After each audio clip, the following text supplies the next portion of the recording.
Naingunzu ntiburi ntaho ariko we mwami Yesu wabuze aho urambika umusaya winuze mu mutima wanjye mbemo ndabikwemereye ngwino utahe mu mutima wanjye wibonere maho kuba ngwinuze mu mutima wanjye mbemo ndabikwemereye ngwino utahe mu mutima wanjye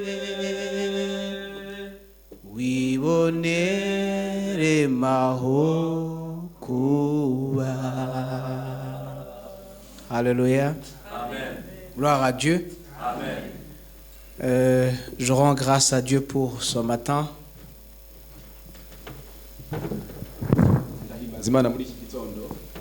C'est grâce à lui que nous sommes tous là.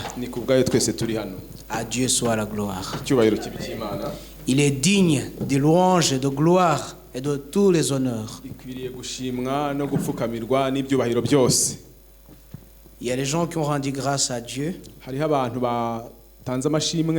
Et moi aussi je rends grâce à Dieu.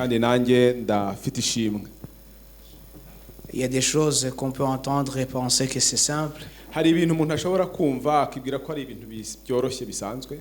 Et si un petit enfant tombe des escaliers de 15 pas, je crois, je sais pas, j'ai pas compté.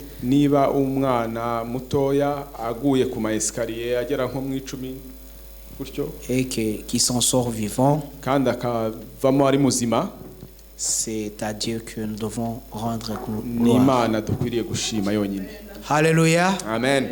Alléluia. Amen. Alléluia. Amen. Ça fait un moment que j'étais j'ai été dans plusieurs pays, je voyageais, je partais, je revenais. Mais là, maintenant, je suis là. Gloire à Dieu aussi. Hashize igihe kinini ndi mu ngendo zitandukanye mu bihugu byinshi ariko noneho uyu munsi ndi hano ndashima Imana. Et je ne suis pas tombé malade quand j'étais dans les voyages. Mu gihe ndari muri izo ngendo zose sinigeze ndwara. Arrivé à la maison, la grippe m'attrape. Ariko ngeze ino mpita ndwara grippe. Et gloire à Dieu parce que la grippe ne m'a pas empêché de venir aujourd'hui. Icyubahiro ni cy'Imana kuko grippe itabashije kumbuza kuza mu materaniro. Je suis encore un peu faible mais nibyo mfite intege nkeya ariko Dieu va faire. Imana irabikora. Et il va faire encore. Kandi izabikora. Il va faire pour toi. Nawe izabigukorera. Il va faire pour moi. Nanjye kandi izabinkorera. J'ai chanté au début. Naririmbye ngitangira. Je disais à chaque oiseau a son nid. Naririmbye ngo buri nyoni yose igira icyari. Mais notre Seigneur n'a pas un endroit dans nos cœurs. Ariko Imana yacu nta hantu ifite akanya ko kurambika umusaya mu mitima yacu. Admettons qu'il a un endroit dans ton cœur et Dieu soit loué si c'est comme ça. Reka twemere ko hari umwanya wo kurambika umusaya mu mitima yacu nubwo bimeze uko nguko. Et si c'est comme ça, Dieu soit loué. Niba bimeze uko rero Imana ishimwe. Et si ce n'est pas le cas, niba atari ko bimeze rero, et il est capable de le faire aujourd'hui. Ibasha kubikora uyu munsi. Que le Seigneur vienne dans ton cœur. Kugira ngo Uwiteka aze mu mutima wawe. Et qu'il vienne dans mon cœur. Nanjye aze mu mutima wanjye. Il y a une chose alors que j'aimerais que nous puissions partager aujourd'hui. Hari ikintu nifuje ko dusangira uyu munsi. Si nous sommes là, niba turi hano, nous l'avons décidé. Nuko twabyiyemeje. Amen. Amen. Nous sommes là parce que nous avons décidé d'être là. Turi hano kuko twiyemeje kuba hano. Et Dieu l'a permis aussi. Kandi Imana irabitwemerera. Amen. Amen. Parce qu'il y a les gens qui ont voulu être là mais qui ne sont pas là. Hariho abantu bifuje kuboneka hano ariko ntibahaboneka. Et il y a les gens qui n'ont pas été là parce qu'ils n'ont pas voulu tout simplement. Hari n'abantu batabonetse hano kuko babihisemo. Mais nous avons choisi d'être là. Ariko twebwe twahisemo kuba turi hano. Amen. Amen. Et si nous sommes là alors, niba turi hano, faisons de sorte que la raison pour laquelle nous sommes là ne soit pas en vain. Dukora ibishoboka byose kugira ngo impamvu yatumye tuba hano itaba impamvu y'ubusa. Amen. Amen. Il y a des choses qu'on dit qui restent tout simplement des paroles, mais qui sont très très fortes. Hari ibintu tuvuga wenda bigasigara mu magambo gusa ariko bifite imbaraga. La perte de temps. Gutakaza igihe. C'est quelque chose de très dangereux. Ni ikintu kibi cyane. C'est quelque chose de très dangereux. Ni ikintu kibi cyane. Parce que le temps perdu ne revient jamais. Kuko igihe gitakaye ntikijya kigaruka Et na rimwe. on est là en train de pleurer. Oui, si j'avais fait ceci, si j'avais fait cela, mais Ariko c'est déjà tukaba aho tard. ngaho turimo tuvuga ngo iyo mba narabashije gukora ibi na biriya na biriya. Il est déjà tard. Igihe kiba cyakurenze. Il faut profiter quand il est encore possible. Ugomba gushaka ugakorera ibintu ku gihe mu gihe bigishoboka. Il est encore possible alors. Biracyashoboka rero. Ce qui n'a pas été dans le passé, Ibitarakunze mu bihe byashize il est encore possible de se rattraper. biracyashoboka yuko hari icyo wakora. Amen. Amen. Tu peux penser à plusieurs choses, mais je te dis une seule chose, il est encore possible. Ushobora gutekereza ibintu byinshi byo gukora ariko hari ikintu ugira ngo nkubwire kimwe kigishoboka. Peut-être que tu as perdu le temps. Birashoboka ko watakaje Et igihe. moi aussi, j'ai perdu le temps. Nanjye nkaba naratakaje igihe. Mais il est encore possible Ariko de sauver haracyariho ce qui igihe reste à sauver. cyo gukiza igishobora gukira. Amen. Il est encore possible de sauver ce qui reste à sauver. Biracyashoboka yuko hari icyo umuntu yabasha gukiza. Et Dieu peut oublier ton passé. Imana ishobora kwirengagiza kahise kawe. Et il peut oublier mon passé. Nanjye kahise kanjye kakirengagiza. Parce que j'ai eu une nouvelle alliance avec lui. Kuko nagiranye isezerano rishya hamwe nawe. Et que j'ai demandé pardon. Kuko namusabye imbabazi. Lui, il pardonne. We arababarira. Et il oublie. Kandi akibagirwa. Amen.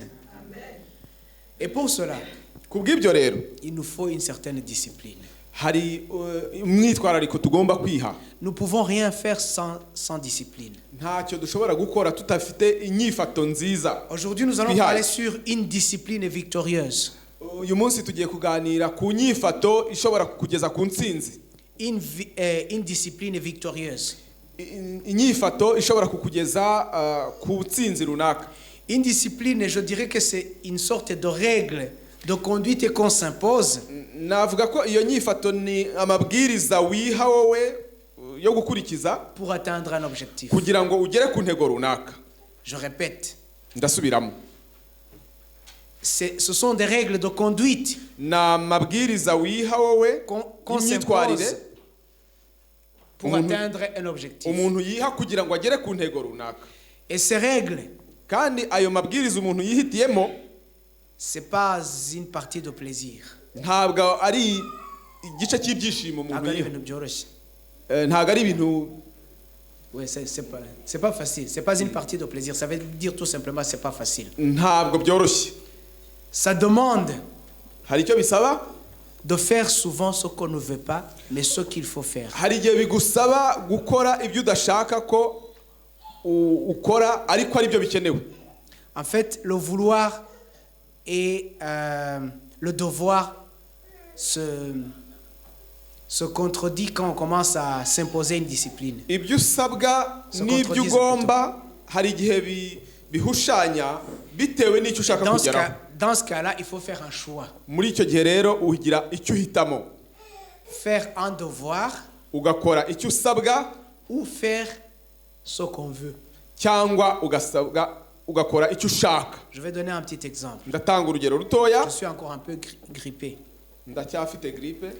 Le vouloir, c'est de peut-être le matin de dormir encore et encore et encore. Ibyo ushaka ushaka kuvuga uti ndeka mu gitondo nkomeze ndyame.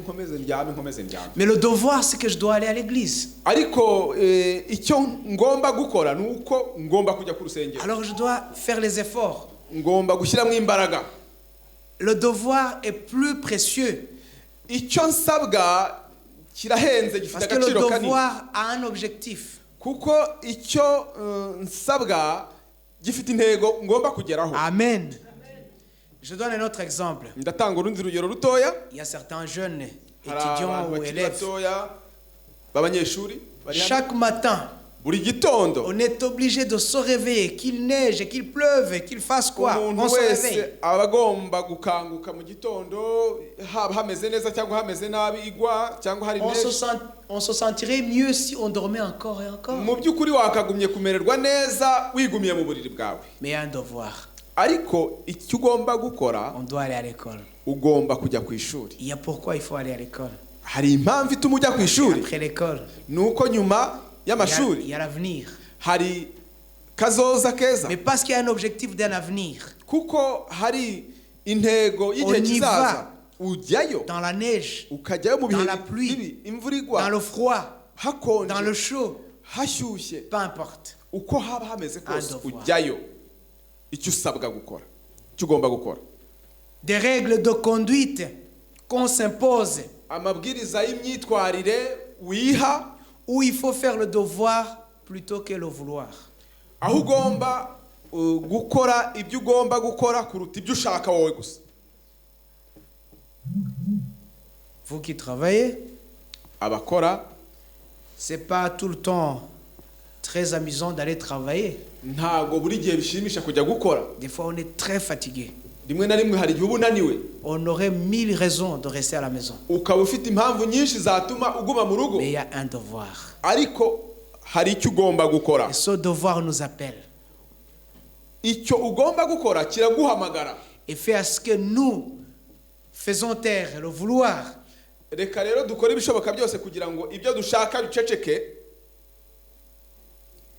Icyo nkeneye cyose simpera ko nkibona, ariko ku munsi mukuru ubwo nzabona umucunguzi, niringiye kuza uningororano yanjye. Muri isi huzuye umuruho n'amahane, icyo nkeneye cyose simpera ko nkibona, ariko ku munsi mukuru ubwo nzabona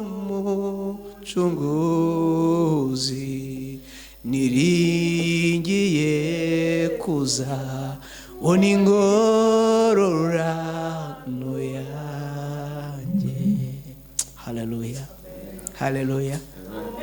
Tout ce que tu veux, tu ne peux pas l'avoir maintenant. Ibyo ukeneye byose ntushobora kubibona. Je te le répète, tout ce que tu veux, tu ne peux pas l'avoir maintenant. Mais il faut garder l'espoir qu'au ciel, on aura tout ce qu'on aura souhaité. Dans ce monde, il y a des malheurs, des guerres, des tueries, des méchancetés, tout ce que vous voulez de mal. Muri iyi si harimo ubugizi bwa nabi, ibyago, ibintu bibi bitandukanye. Mais nous avons un endroit où nous allons. Ariko dufite aho tujya. Un endroit sûr. Ahantu hizewe neza. Et pour y arriver, kugirayo rero, il nous faut une discipline aussi. Biradusaba umwitwarariko. Parce que pour avoir un diplôme, il faut une discipline. Kuko kugira ngo ugire diplôme ugomba kugira uko wifata. Pour garder son travail, il faut une discipline. Kugira ngo ubone akazi runaka ugomba kugira uko witwara. Pour que son business continue à marcher, il faut une discipline. Kugira ngo ubucuruzi bwawe bukomeze kugenda neza ugomba Dans kugira tout uko ce que witwara. nous faisons, il nous faut une discipline. Mu byo dukora byose tugomba kugira uko Pour qu'ici twitwara. ça soit propre, il faut une discipline. Kugira ngo hano turi habe hameze neza tugomba kugira uko Pour que ces twitwara. micros restent là, il faut une discipline. Kugira ngo izi mikoro zigume mu mwanya wazo bimeze neza hari uko tugomba kwitwara. Pour que nous puissions faire tout ce que nous voulons, il nous faut une discipline. Kugira ngo tubashe gukora ibyo dushaka byose tugomba kugira umwitwarariko. Mais ce que nous voulons parler ici, c'est une discipline victorieuse. Ariko icyo dushaka kuvuga ni uburyo twakwitwara kugira ngo Il y a des gens qui se sont tugere ku ntsinzi. imposés d'une discipline destructrice plutôt. Hari abantu biha umwitwarariko Bihaye. cyangwa se bihaye umwitwarariko utuma byabageza mu irimbukiro. Ah oui, chaque chose qu'on fait, il faut une discipline. Kuko ikintu cyose dukora tugomba kugira ukuntu Nous twitwara. pouvons nous mettre ensemble pour une bonne raison, une bonne chose. Dushobora kwishyira hamwe kubw'intego nziza. Et nous nous imposons des règles de conduite pour y arriver. Tukishyiriraho amabwiriza kugira ngo tubashe Et nous kugera kuri iyo disons ntego à yacu. chaque matin à 11h ou à 11h moins, nous devons être ici. Tukavuga tuti, On fait ceci et cela. saa 5 tuzajya tuba turi hamwe twese hano dutangira amateraniro n'ibindi twavuga. Et pour notre foi, nous devons nous aimer, plutôt nous devons nous aimer les uns les autres. Kubwo kwemera kwacu tugomba gukundana n'ibindi. Et Dieu nous demande ceci, nous devons faire cela. Imana idusaba ibingibi twe tugomba gukora Et biri. pour que nous puissions y arriver, Kugira ngo tugere kuri ibyo rero il nous faut cette discipline. bidusaba kugira uwo mwitwarariko. Nous ne pouvons rien faire sans discipline. Ntacyo tubasha kugera tudafite inyifato runaka nziza. Et ces gens qui veulent détruire, Ariko abashaka gusenya ils peuvent s'imposer aussi une discipline. nabo bashobora kugira umwitwarariko cyangwa inyifato bafata. Et qu'est-ce qu'ils font? Bakora iki? Ils disent, nous devons piéger, nous devons trouver des mensonges, Bashobora kuvuga bati nous dushobora pouvons gushaka chercher ibinyoma, des rumeurs dushobora gushaka impuha pour détruire ce camp. kugira ngo dusenye biriya na biriya. Et ces gens-là, ils ne doivent jamais avancer. Nous devons Bariya bantu publier les bashobora articles qui disent de mal de ces kujya gens. mbere tugomba wenda se gusohora inyandiko zivuga ibi n'ibi na biriya. Et les gens se réveillent pour faire le mal. Reka abantu Ah non, je dis, il y a les gens qui se réveillent pour hari faire le mal. abantu bakangukira gukora ibibi Et toute la journée, ils sont en train de mijoter, de concocter kandi que le mal. umunsi wose bakawumara bagambiriye gukora ibibi bacengacenga Et ils y arrivent. kandi babasha kubigeraho Ils font le mal. bagakora ibibi.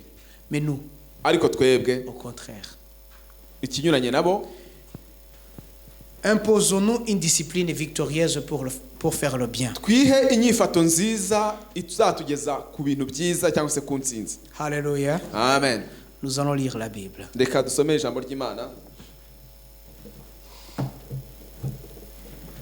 Le livre de Daniel, Turasoma muri Daniyeli chapitre 1er, igice cya mbere verset 8.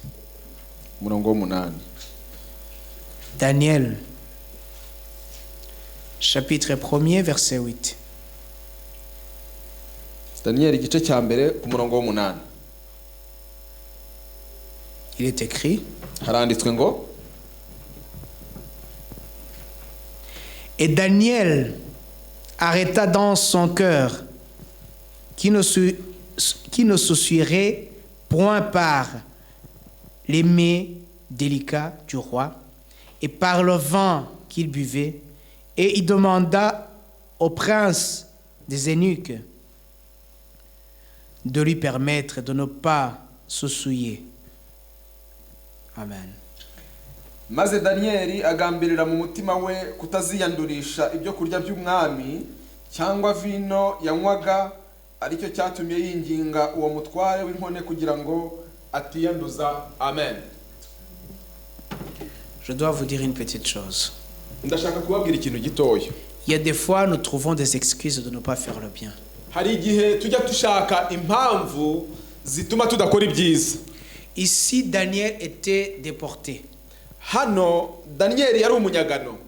Il y a le roi de Babylone qui avait ravagé le pays d'Israël. Hari umwami w'i Babuloni wari warateye igihugu cya Israheli Et qui avait capturé beaucoup de gens. afata bugwate abantu baho benshi, Mais il s'était beaucoup intéressé aux plus élites. ariko yafashe abantu bo mu miryango ikomeye, Les élites, les plus intelligents, les plus forts, les plus...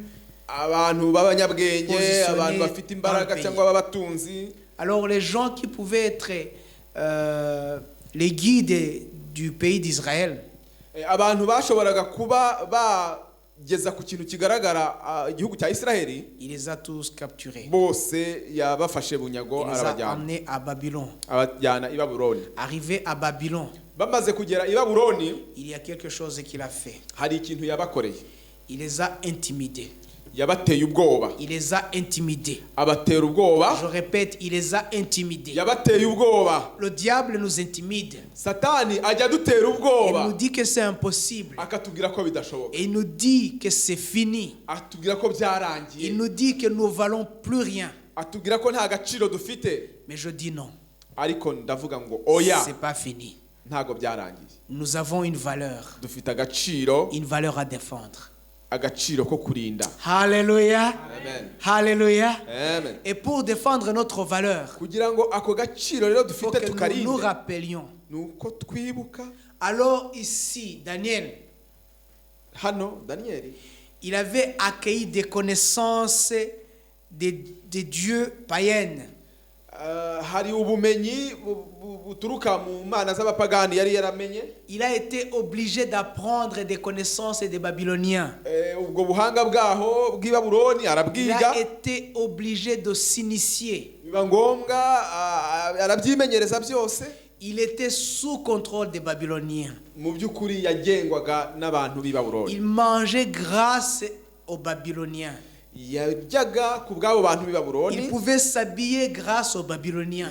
yambaraga ku bw'abo bantu b'i Il Babuloni. dépendait de tout des Babyloniens. Ubuzima bwe muri make ibyo yakeneraga yabikeshaga Mais cela ne byose l'a abantu pas b'i Babuloni. empêché à décider. Ariko ibyo ngibyo ntibyamubujije gufata imyanzuro n'ibyemezo. Alléluia. Peu importe ce que tu peux avoir, Ibyo wanyuramo byose cyangwa se waba ufite, décide-toi gira icyo wiyemeza dans ton cœur. mu mutima wawe. Il a pesé le pour et le contre. Yahisemo, Il a pesé le pour et le contre. yagerageje gushyira ku munzani, Yes. Et il a vu, noneho il a asanga, constaté, areba neza, après avoir analysé la situation, amaze kureba uko ibintu il bihagaze, pouvait s'assimiler aux Babyloniens yashoboraga kumirwa bunguri n'iby'i pour Babuloni trouver une vie facile. kugira ngo yiyorohereze ubuzima. Comme nous aussi, Nkatwe twese, pour avoir une vie facile, kugira ngo ubuzima bwacu nous pouvons bworohe, nous assimiler aux païens. dushobora kumirwa n'imibereho ya Aller gipagani, boire boire et manger avec eux, kujya mu comme notre frère le businzi disait, nk'uko mwenda yabivugaga, pour qu'ils nous applaudissent, kugira ngo wenda pour qu'ils badushime, nous acceptent. kugira ngo batwemere. Mais il faut voir plus loin. Ariko tugomba kwitegereza kure. Daniel a vu plus loin. Daniyeli yarebye kure cyane, Il a fait l'analyse.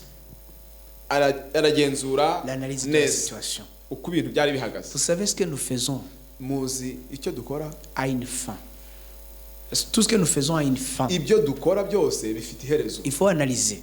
Tuba tugomba Ce que nous sommes en train de gahitamo, faire, ça va tukareba nous ibyo amener turimo jusqu'où? dukora, tukavuga tuti ese ibyo turimo dukora bizatugeza he, Ça va nous amener jusqu'où? bizatugeza kuki. Alors, il a dit, si j'obéis aux ordres du roi, Aravuga ati ninumvira amategeko y'umwami, que je commence à pratiquer ce que ce roi demande, noneho nkatangira gukora ibyo uyu mwami ansaba. disons cela dans le langage que nous allons comprendre tous. Reka tuvuge mu buryo twumva twese.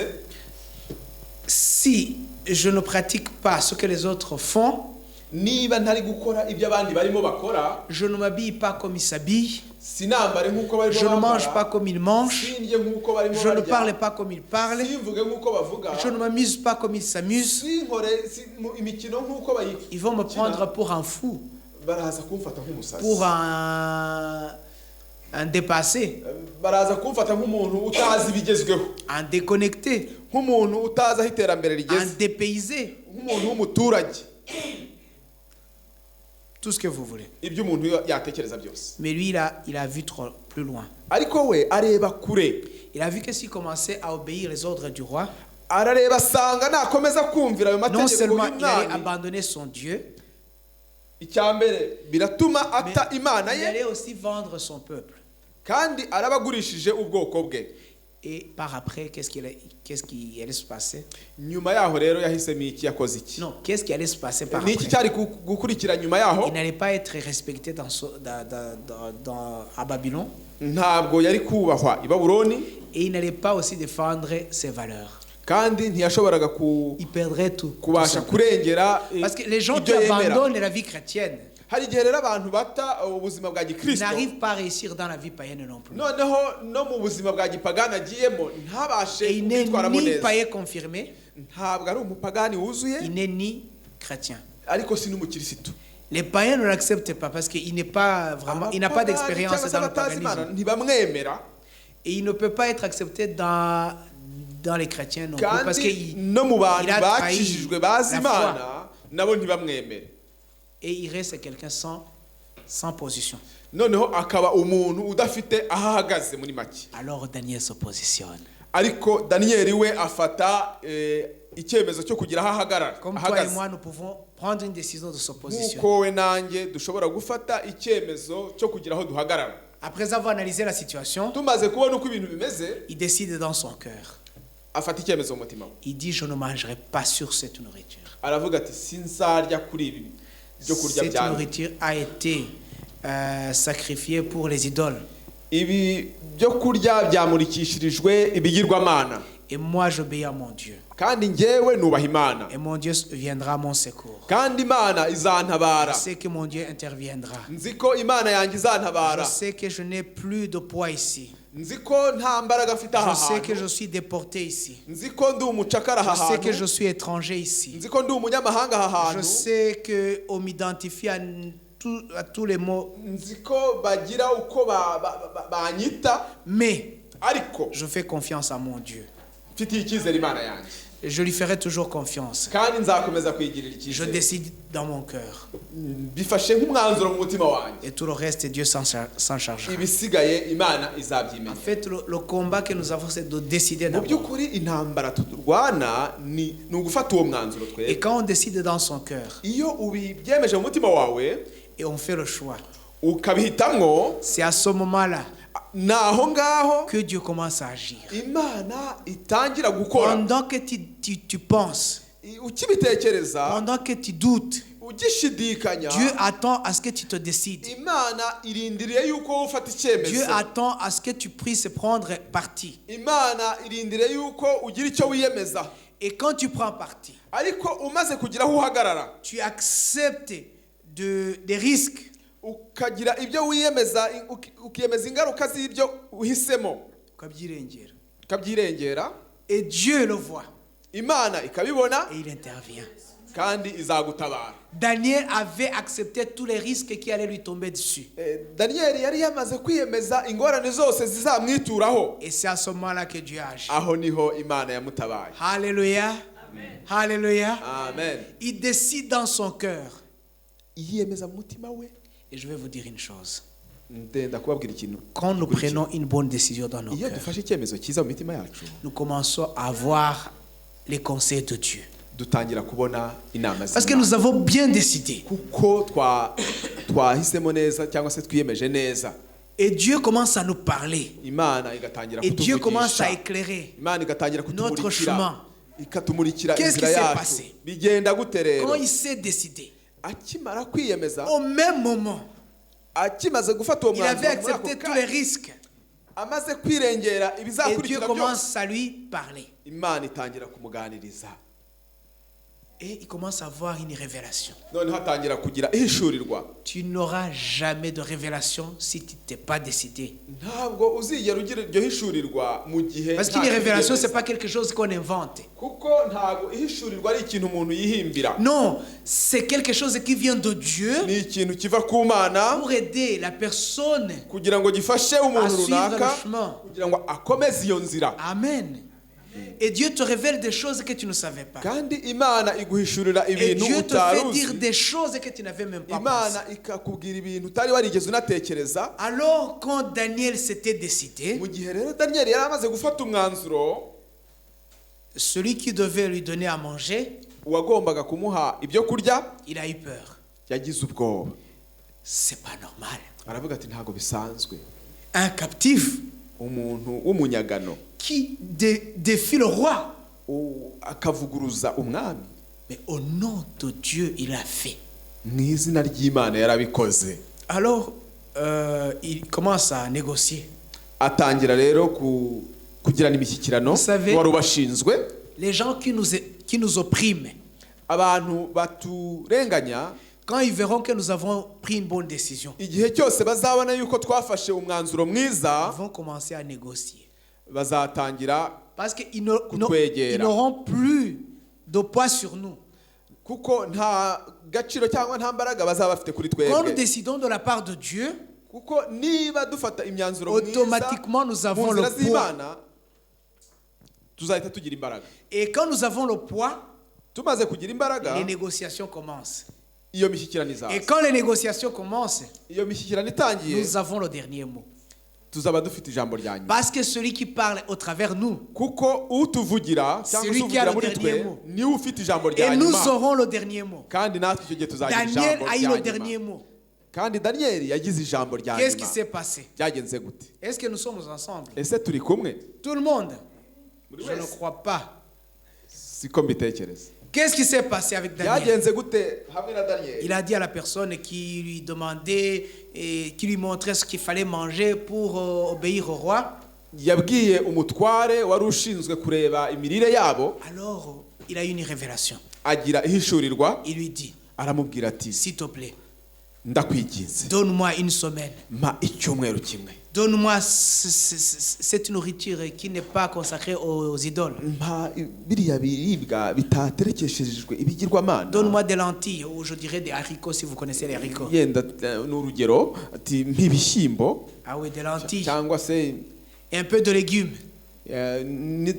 n'utuboga dukeya, Et tu verras après une semaine. noneho uzareba uko Et si c'est pas le cas? bizabihagaze icyumweru kimwe. Niba bitameze neza, Je serai à toi. noneho nzajya mu maboko yawe. Mais le monsieur, parce qu'il savait qu'il avait tout son temps, Kuko uwo wari ubashinzwe il ne yari azi ko savait afite pas igihe. que Daniel venait d'avoir une révélation. Ntabwo yari azi ko Daniyeli amaze kugira Et ihishurirwa, grâce à la foi ferme en Dieu, kandi kubwo kwizera yari afitiye Imana, Dieu lui a révélé Imana que iramuhishurira ça ira.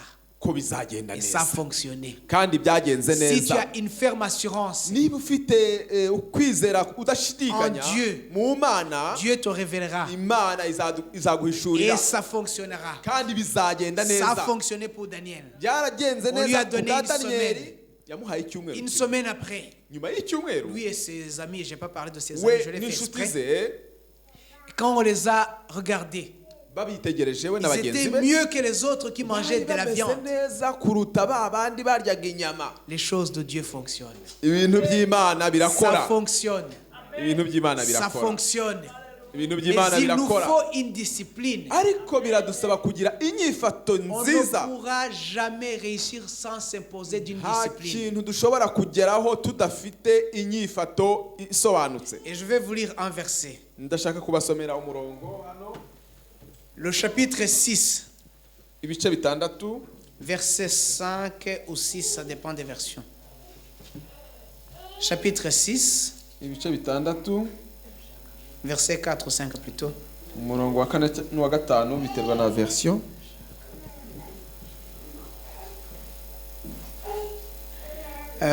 Chapitre 6, Daniyeli ibice bitandatu, verset 5, qu'est-ce qu'ils disent? abatware bakomeye, Non, 5, 4. ariko Daniyeli aratona.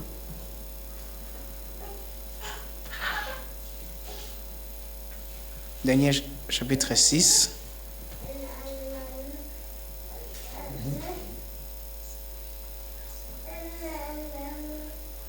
Ah non, nous pouvons lire à partir de 4. Dusome duhereye ku murongo wa 4. Alors les présidents et les satrapes cherchèrent à trouver dans l'administration du royaume quelques sujets d'accusation contre Daniel.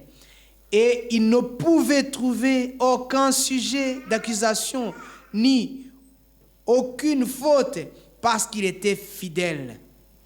Et aucun manquement ni aucune faute ne se trouva en lui. Amen. Est-ce que quelqu'un peut nous lire le verset 4 ou ça dépend des versions? Big. Ariko Daniyeli aratona cyane. 5 alors. Abatware Yeah, c'est ça. abatware bakomeye n'ab'intebe bashaka impamvu yose yatsindisha Daniyeli mu by'ubutware, ariko bamuburaho impamvu cyangwa igicumuro kuko yari umwiringirwa ntabonekweho n'amafuti cyangwa igicumuro. Amen. Amen. amen Amen. amen Amen. amen. Ils ont essayé de trouver une faute sur Daniel. Bagerageje gushaka amakosa kuri Daniyeli, Mais ils n'ont rien trouvé. ariko nta kintu na kimwe Parce qu'il était babonye irréprochable. kuko yari Il était inyangamugayo, fidèle. yari indahemuka. Quand tu marches avec Dieu, Iyo ugendana et n'Imana, quand je marche avec Dieu, iyo ngendana n'Imana, Dieu fait de sorte que tout se passe bien. Imana ikora ibishoboka byose Oui, ku buryo on bigenda cherchera neza. à t'accuser de tort, Nibyo bazashaka uburyo bagushinja ibinyoma, mais Dieu te défendra. ariko Imana izakurwanira. Ils ont essayé, mais Baragerageje ils ont échoué. ariko baratsinzwe. Lisons chapitre 6, verset 17. Dusome Daniyeli ibice bitandatu umurongo wa 17. Je vais voir. Daniyeli ibice bitandatu umurongo wa 17. Non, commençons au 16. Hein. Dushobora no guhera ku wa 16. Parce que les versions ne sont pas pareilles au fait. Alors le roi donna les ordres et on amena Daniel et on le jeta dans la fosse au lion. Le roi prit la parole et dit à Daniel, ton Dieu que tu sers continuellement, lui, te sauvera. En Kinyarwanda.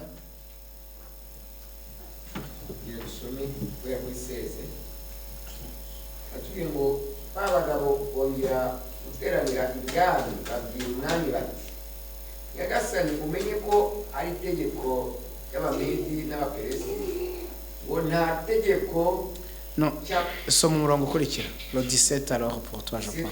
ni uko umwami arategeka Yeah, c'est ça. En fait, c'est pas la même bajya version. kuzana daniyeli bamujugunya mu rwobo rw'intare ariko umwami yari yamubwiye ati imana yawe ukorera iteka iragukiza. Amen. Amen. Amen. En fait, Daniel, il était irréprochable. Mu by'ukuri Daniyeli yari Il inyangamugayo, s'était imposé une discipline. yari yarihaye inyifato nziza, Et il n'avait pas péché contre Dieu. ntago yari yarigeze acumura ku Mana, Et ils avaient essayé de mentir et de dire n'importe quoi sur lui. bari bagerageje kubeshya Et ça n'avait pas byinshi kuri we, fonctionné. ariko ntacyo byatanze. Alors, on l'a piégé. Noneho bamutega On a umutego. vu qu'il ne pouvait pas. Je vais aller plus vite et vous allez lire Ndagerageza kwihuta namwe muraza tout ce que je n'ai pas dit, vous allez le gusoma. lire par vous-même. Et ils ont essayé de le piéger. Noneho bagerageza kumutega imitego. Et qu'est-ce qu'ils ont fait? Bakoze iki rero? Ils sont allés chez le roi. Bagiye ku mwami, Ils ont dit au roi, babwira umwami pendant cette période, muri icyo gihe, que ce soit toi yaba wowe qui sois vénéré, ari wowe uramywa gusa, que les gens s'inclinent devant toi kandi abantu et que tous les gens qui bapfukame, prient en ton nom. kandi abantu bose basengaga izindi mana babihagarike, ahubwo basenge mu izina ryawe mwami. Et ils ont piégé aussi le roi. Kandi baba bateze Parce qu'ils savaient n'umwami, que Daniel n'avait aucune faute. kuko bari bazi neza ko Et ils Daniyeli allaient nta kosa piéger yakoze. Daniel sur sa foi seulement. Donc bari bagerageje gutega Daniyeli bahereye ku kwemera kwiwe. Si on te piège sur ta foi, c'est pas grave. Niba abantu bagutega bahereye ku kwemera kwawe, ntacyo bitwaye, C'est pas grave. ntacyo Qu'est-ce qui bitwaye. s'est passé? Byagenze gute? La loi a été décrétée. Itegeko ryaratanzwe, Et alors on ira chez Daniel baravuga bati reka tujye kwa Daniyeli pour voir s'il prie toujours. turebe niba koko agisenga kwa Il a kundi. continué à prier le Dieu d'Israël. Noneho akomeza Et gusenga il nk'uko a fait bisanzwe cette Imana ya fois-ci Isiraheli. 3 fois par jour. Noneho Et les arabikuba inshuro fenêtres eshatu ku ouvertes munsi, vers Jérusalem. ndetse noneho n'amadirishya akajya ayakingura yerekeye Alors Yerusalemu. on a trouvé une faute sur Noneho Daniel. babona ikosa kuri Parce qu'il Daniyeli, avait contredit le décret du kuko roi. yabusanije n'icyo itegeko ry'umwami rivuga. Comme il s'était confié à Dieu, Ariko kuko yari yiragije Imana, il a eu toujours le dernier mot.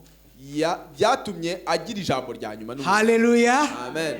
C'est quand tu es avec Dieu que les gens négocient avec toi. Iyo uri kumwe n'Imana abantu Et quand ils ne baraza veulent pas, Dieu lui-même bakajya mu s'en mishyikirano occupe. nawe. le roi a essayé de négocier avec Daniel.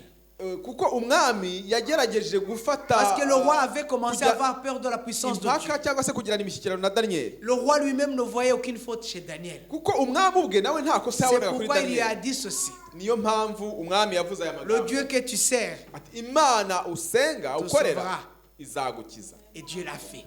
kandi imana Le yarabikoze. roi qui était païen, Umwami il commence à wari utazi prophétiser. imana atangira guhanura. Les païens vont prophétiser pour toi parce que Dieu l'a Abatazi imposé. imana bazahanura ku bwawe kuko Les païens Uwo matanye diront n'Imana. de bonnes choses sur toi, qu'ils le veuillent ou pas. abatazi imana bazavuga ibyiza kuri wowe babishaka cyangwa batabishaka, Et ça arrivera parce que Dieu l'a voulu, pas parce qu'ils ont voulu. kandi bizashyika kuko imana yabishatse Qu'est-ce atari qui kubwo s'est ko passé? babishatse. On l'a Byagenze gute? jeté dans la fosse au lion. Bamushyize mu rwobo rw'intare, Mais dans la fosse au lion, ariko muri uru rwobo Dieu rw'intare était déjà là. imana yarimwo. Dans tes problèmes, Mu bibazo Dieu byawe sera déjà là. imana izaba ihari, Dans tes soucis, mu ntambara zawe Dieu sera là. imana izaba ihari, Dans les pièges qu'on te tend, mu mitego bagutega Dieu sera là. imana izaba Il ihari, interviendra. Dans la izatabara. fosse au lion, Mu rwobo Dieu a rw'intare été là. imana yari Les habaye. lions n'ont pas touché Daniel. Intare ntizigeze zikora kuri Daniyeli, Ils ont été sages avec lui. zaritonze rwose. Alléluia. Alléluia. Amen. Nous avons peur de rien Tujya dutinya ubusa parce que nous n'avons pas été en contact avec Dieu. kuko tutagiranye Nous ubumwe utilisons notre n'Imana, logique. tugakoresha imitekerereze Et yacu nous gusa, pesons par rapport à ce que nous pensons. noneho tugashyira ku muntu cyangwa tukagereranya ibintu bitewe n'ibyo dutekereza twebwe. Pesons par rapport à la grandeur de Dieu. Reka tugereranye ibintu dukurikije uburebure bw'Imana. Une victoire totale. Intsinzi Daniel 6. Yuzuye. Daniel 6, dusome Daniyeli ibice 6 25 à 29. 25 kugeza kuri 29. Ou ça peut être 24 jusqu'à 28 par rapport aux Ushobora versions. no kuva ku murongo wa 24 bitewe na Bibiliya umuntu afite. Le roi donna des ordres et on amena ces hommes qui avaient accusé Daniel et on les jeta dans la fosse aux lions, eux et leurs enfants et leurs femmes. Ils n'étaient pas parvenus au fond de la fosse que déjà les lions se rendirent maîtres d'eux et leur brisèrent tous les os. Alors le roi Darius écrivit à tous les peuples, peuplades et langues,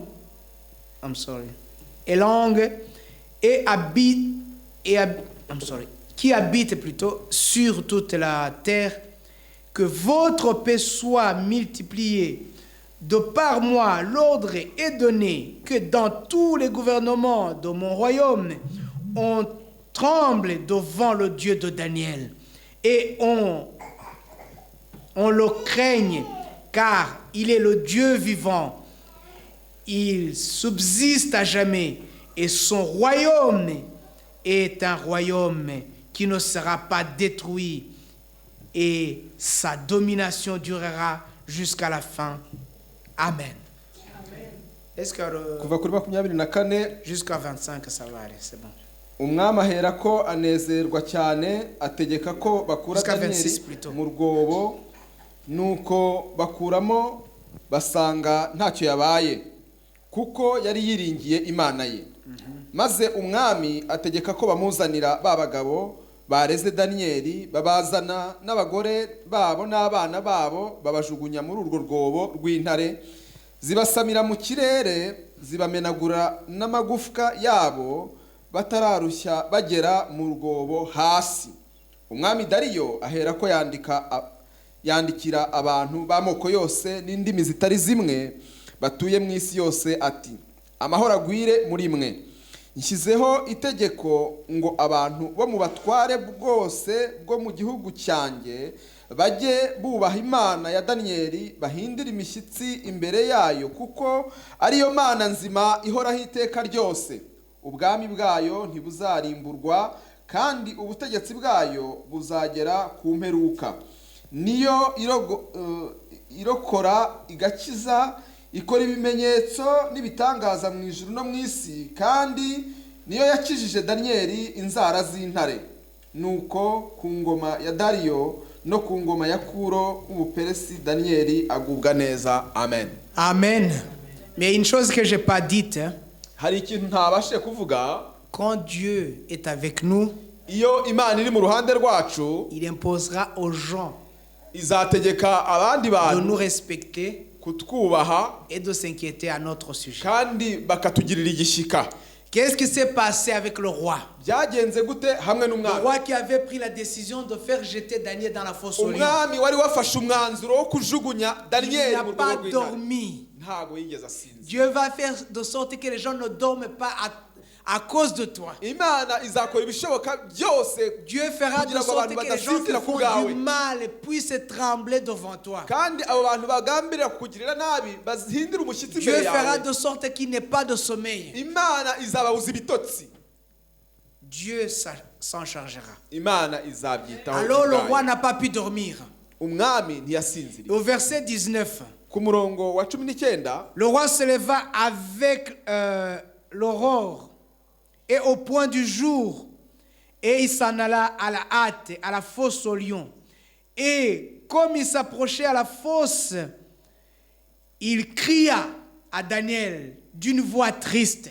Donc il a crié d'une voix triste. yatatse n'ijwi ribabaye cyane Parce que umwami, Dieu avait commencé à imposer sa puissance. kuko Imana yari yatangiye gushyiraho imbaraga cyangwa ari igitutu Dieu kuri Daniyeli. imposera sa ku mwami. puissance grâce à toi. Imana izashyiraho imbaraga zayo ku Dieu bwawe. plaidera ta cause. Imana izakuburanira. Dieu défendra ta cause. Imana izakurengera. Si tu as été juste devant lui, Niba warakiranutse imbere yayo, Dieu parlera à ta place. izavuga mu mwanya wawe.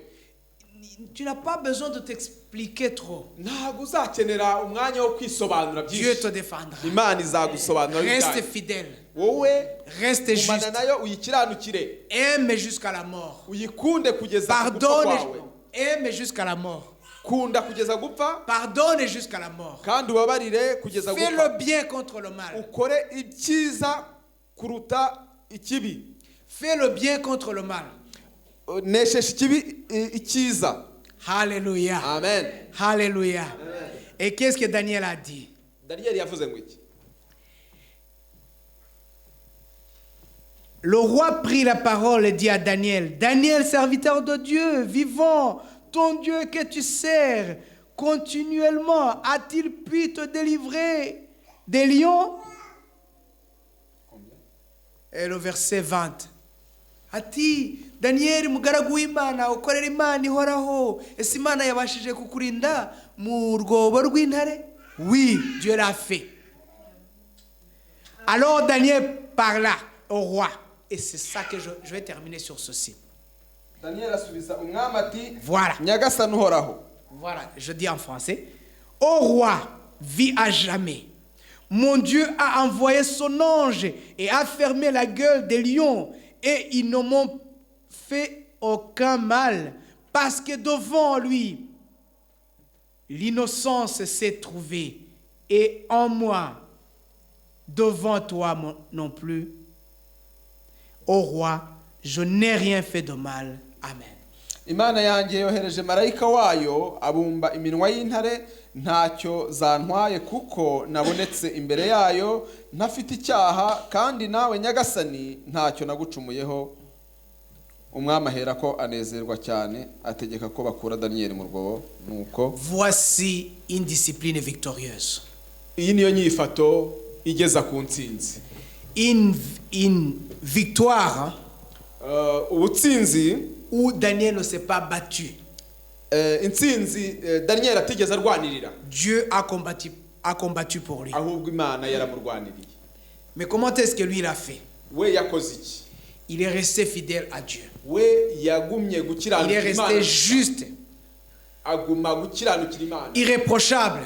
akomeza kuba inyangamugayo. Alors le roi qui ne comprenait pas comment les lions ne l'ont pas dévoré, umwami utarumvaga neza ukuntu intare zitariye Daniyeli, Daniel répond, noneho Daniyeli je arasubiza, n'ai rien fait de mal nta kibi nari nakoze contre mon Dieu ku mana ou yanjye contre toi. cyangwa kuri wowe nyagasani. Alors Dieu noneho rero a Imana fermé la gueule des lions. yafunze iminwa y'intare, Parce que je n'avais rien fait de mal contre toi kuko ntacyo nari nagucumuyeho wowe et je n'avais mwami, rien fait de mal contre Dieu. ndetse n'Imana ntacyo nari nayicumuye. Voici ce que Dieu nous demande. Icyo ni Imana Nous faisons idusaba. rien de mal contre les gens ntacyo tugomba gutwara abantu et kibi, nous faisons rien de mal contre Dieu. kandi n'Imana ntacyo tugomba kuyikorera Et il kibi. s'occupera de notre Yo situation. izita ku byacu, Il s'occupera de notre situation. izita ku byacu, Il s'en chargera. izita ku byacu. Une discipline exige un témoignage propre. Iyo nyifato isaba ubuhamya buzima, Un témoignage que tu connais toi-même. kandi ubuhamya nawe Parce que wamenya, ici, les gens peuvent t'applaudir parce que tu parles bien, kuko abantu hano bashobora kugukomera amashyi kuko uvuga neza, parce que tu marches comme une sœur religieuse, kuko witonda ukagenda nk'umubikira, parce que tu es vraiment... Hein, tu as l'air d'être sage. kuko ukwitegereje abona ko Mais au fond uri de toi, umunyabwenge, ariko muri wowe Dieu voit ce qui est en toi. Imana ibona Dieu ibiri voit ce muri qui wowe, est en moi. Imana ikabona n'ibiri muri Dieu jewe. sait ce que tu fais avec ton téléphone. Imana izi ibyo ukora na Dieu telefone yawe, sait ce que je fais avec mon téléphone. Imana izi ibyo nkora na Dieu telefone sait ce que yanjye, je pense dans mon cœur. Imana izi ibyo ntekereza mu mutima Dieu sait les wanjye, plans. Imana izi ibyo umuntu yibwira byose, Dieu sait ce que je dis quand je sors d'ici. Imana izi ibyo mvuga nsohotse hano. Ayons un témoignage juste. Reka tugire ubuhamya buzima, Quand Dieu verra ce que nous faisons, noneho Imana nibona ibyo il dukora appréciera. Il nous izabinezererwa, défendra. izaturwanirira. Imposons-nous une discipline victorieuse. Reka tugire inyifato ishobora Mais gutuma nous tugera ku passons par ntsinzi. les difficultés. Nibyo tunyura mu ngorane, mu ntambara, Nous serons obligés de passer par les difficultés, akenshi bizadusaba kunyura mu ngorane, mais ça nous conduira vers la victoire. ariko bizatugeza ku ntsinzi.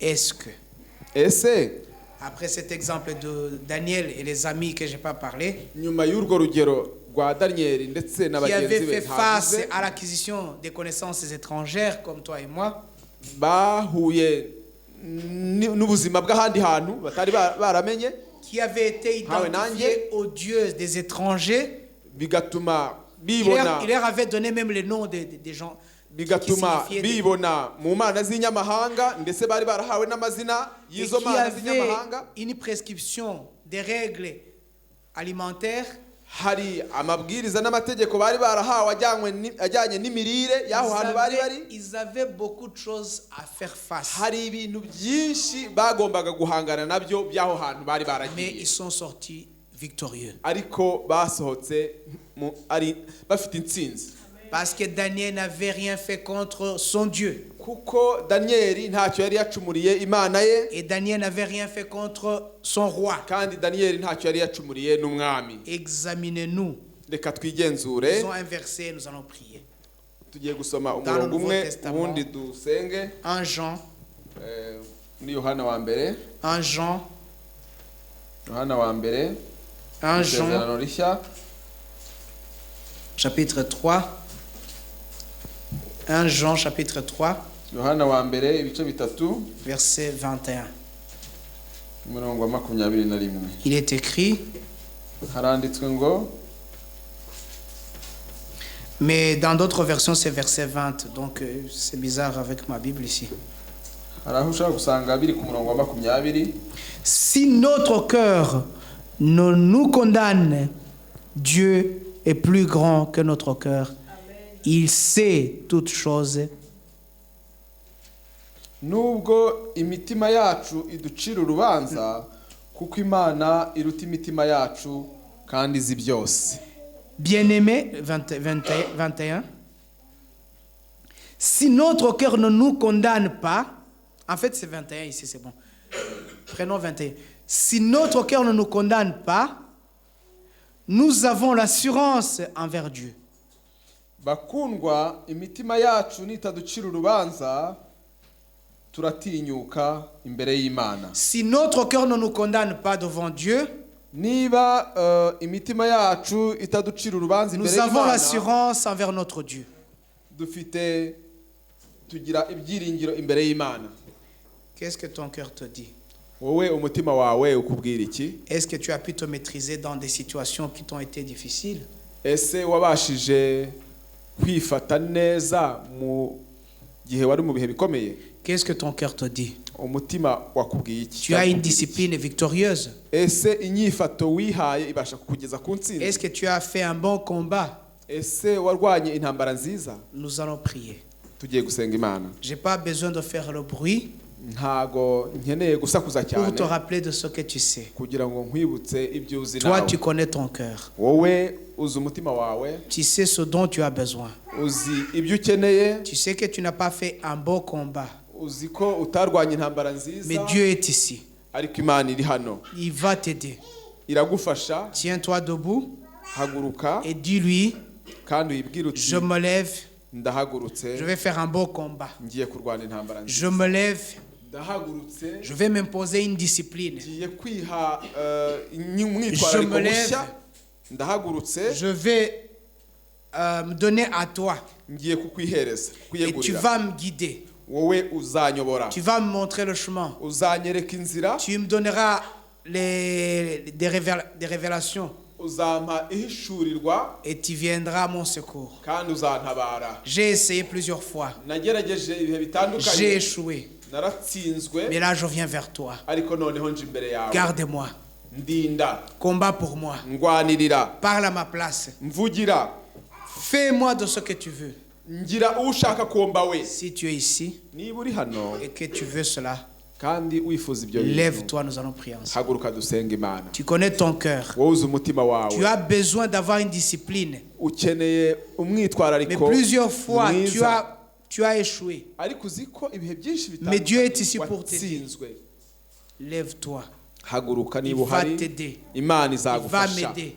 Imana Il va nous izamfasha. aider. Imana izadufasha Il twese interviendra. kandi izadutabara. Dieu est capable Imana irabishoboye pour ta vie. kubw'ubuzima pour ma bwawe, vie. kubw'ubuzima bwanjye. Il est capable. Irabishoboye, Il est capable. irabishoboye. Il parlera à ta place. Izakuvugira, Il va plaider ta cause. Parce izakurwanirira, que tu lui as fait confiance. kuko wayigiriye icyizere. Demande-lui à ce Yisabe qu'il puisse t'aider. kugira ngo igufashe, Pour que tu sois juste. kugira ngo Que tu sois ukiranuke, irréprochable kugira ngo ube inyangamugayo envers lui. imbere Et que yayo, tu sois irréprochable kandi ube envers les inyangamugayo autres. n'imbere ya bene Et que so, quand ton cœur te parle, kugira ngo umutima wawe il ne te nukubwira condamne pas. ntugucire urubanza. Je sais que ton cœur peut te condamner. Nzi neza ko umutima wawe Quand ubasha tout le monde kugucira sait, urubanza, mais ton cœur te dira, tu sais bien que tu es mu assis gihe là. abandi bacecetse, ariko Mais ce umutima que tu as wawe fait, Dieu le ushobora sait. kugucira urubanza. Nous Ndetse allons n'ibyo prier. wakora Imana irabizi Nous yo. allons prier. Tugiye gusenga Et Imana. c'est pas une partie de plaisir. Ntago ari umwanya wo kunezerwa, Nous avons besoin de Dieu. ahubwo dukeneye Nous Imana. voulons à ce que Dieu agisse. Turifuza ko Imana Que Dieu igira icyo commence ikora, à agir. ko Imana yatangira gukora, Que Dieu commence à toucher ton Imana cœur. igatangira kudukoraho. Au nom de Jésus-Christ, nous voulons à ce que tu te manifestes, notre Dieu. Nous voulons à ce que tu touches chaque cœur ici présent. Au nom de Jésus-Christ, nous prions pour que la puissance divine puisse prendre le contrôle de nos vies. Au nom de Jésus-Christ, nous avons besoin d'une discipline. Une discipline qui va nous aider à réussir. Une discipline qui va nous aider à t'obéir.